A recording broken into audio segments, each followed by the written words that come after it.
నీతో దేవుని చిన్న మాట. ప్రియ శ్రోతలందరికీ నా వందనాలు. మీరందరూ బాగున్నారా? మీరందరూ బాగుండాలని వాక్యం ద్వారా స్థిరపరచబడాలని ప్రార్థిస్తున్నాను. ఈరోజు దేవుని వాక్యం ఫిలిప్పీ పత్రిక 3వ అధ్యాయము 2వ వచనం. కుక్కల విషయమై జాగ్రత్తగా ఉండుడి, దుష్టులైన పనివారి విషయమై జాగ్రత్తగా ఉండుడి, ఈ చేతన నాచరించు వారి విషయమై జాగ్రత్తగా ఉండుడి.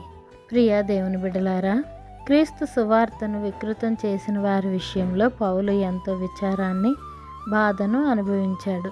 క్రీస్తు సంఘం, విమోచన, సత్యం విషయాల్లో అతనికి ఎంతో గాఢమైన ప్రేమ ఉంది. అందువలన పవిత్ర సిద్ధాంతాన్ని వక్రీకరించిన వారిని అతడు తీవ్రంగా నిరసించాడు.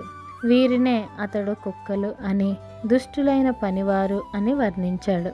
ఈ ఛేదన అంటే మనుషులు రక్షణ పొందడానికి యూదామత సంబంధమైన సున్నతి విధిని పాటించడం అవసరమని యూదులు వాదిస్తారు.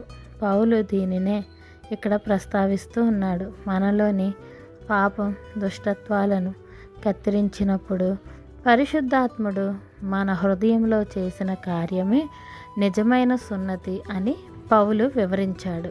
ఇట్లు మీ సహోదరి భాగ్యం. మరణాత షలోం. మా ఛానల్ లైక్ చేయండి, షేర్ చేయండి, సబ్స్క్రైబ్ చేయండి, పక్కనే ఉన్న బెల్ ఐకాన్ క్లిక్ చేయండి. Thanks for watching.